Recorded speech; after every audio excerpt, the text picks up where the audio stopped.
Sigajang Lalang Lipa adalah salah satu budaya yang ada di Sulawesi Selatan. Tradisi ini dilakukan khususnya pada masyarakat suku Bugis Makassar untuk mempertahankan harga diri dan martabat. Melansir dari warisan budaya, Sigajang Lalang Lipa atau Sitobo Lalang Lipa adalah ritual pertarungan dalam sarung menggunakan senjata tradisional Badi. Disebutkan bahwa Sigajang Lalang Lipa pada masyarakat terdahulu suku Bugis Makassar dilakukan untuk lambang kekuatan, seni, dan permainan rakyat, meskipun akhirnya berakhir dengan kematian. Selain itu, tradisi ini juga dilakukan oleh masyarakat Bugis Makassar sebagai jalan terakhir dalam penyelesaian masalah. Ritual Sigajang Lalang Lipa dilakukan untuk menentukan kebenaran bagi mereka yang bersengketa. Bagi yang hidup alias sang pemenang adalah pihak yang benar, sementara pihak yang kalah dan berakhir dengan kematian adalah pihak yang salah. Tradisi ini tidak hanya dilakukan oleh rakyat biasa, tetapi juga dilakukan oleh arung atau kalangan bangsawan. Ritual Sigajang Lalang Lipa dilakukan dengan menyatukan dua pria dalam sebuah sarung. Kedua pria nantinya akan saling bertarung dan adu kekuatan menggunakan badi, hingga keduanya sama-sama mati, atau sama-sama hidup, atau salah satunya mati.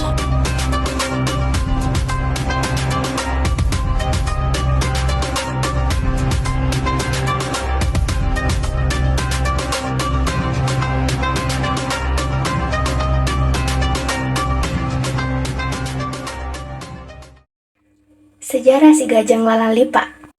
Melansir jurnal Universitas Hasanuddin yang berjudul Tudama Deceng, transformasi nilai positif Sigajang Lalang Lipa dalam penyelesaian sengketa non-litigasi, disebutkan bahwa tradisi ini mulai dilakukan pada masa kerajaan Bugis ratusan tahun yang lalu. Jika ada dua keluarga yang berseteru, penyelesaian terakhirnya adalah dengan adu kekuatan dengan ritual ini. Jika ada keluarga yang harga dirinya direndahkan, pertarungan ini akan dilangsungkan agar segala permasalahan segera berakhir dan perselisihan tidak terus terjadi.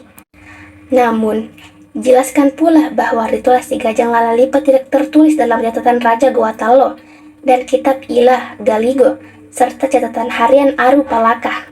Tidak ada pembahasan terkait ritual ini baik secara eksplisit maupun implisit, bahwa pernah terjadi Sigajang Lalang Lipa pada masa-masa kerajaan Bugis Sulawesi Selatan. Dalam naskah sejarah, disebutkan seorang raja dalam menyelesaikan masalah pantang untuk keluar darah dari tubuhnya. Sehingga, pakar hukum adat menyebutkan ritual ini hanyalah kiasat-kiasat hidup dalam masyarakat Bugis agar manusia menjunjung tinggi harkat dan martabatnya. Konon, tradisi ini berasal dari sifat masyarakat Bugis yang menjunjung tinggi rasa malu, atau yang dalam bahasa Bugis disebut siri. Sifat siri ini sangat mempengaruhi kehidupan masyarakat Bugis termasuk dalam menyelesaikan masalah. Bahkan ada pepatah mengatakan, hanya orang yang punya siri lah yang dianggap sebagai manusia. Selain itu, ada prinsip yang dijunjung oleh masyarakat suku Bugis yakni Nareko siriku molek jalek jacok penami kawali mak bicara, yang artinya jika malu saya kamu injak-injak, maka ujungnya badik yang bertindak.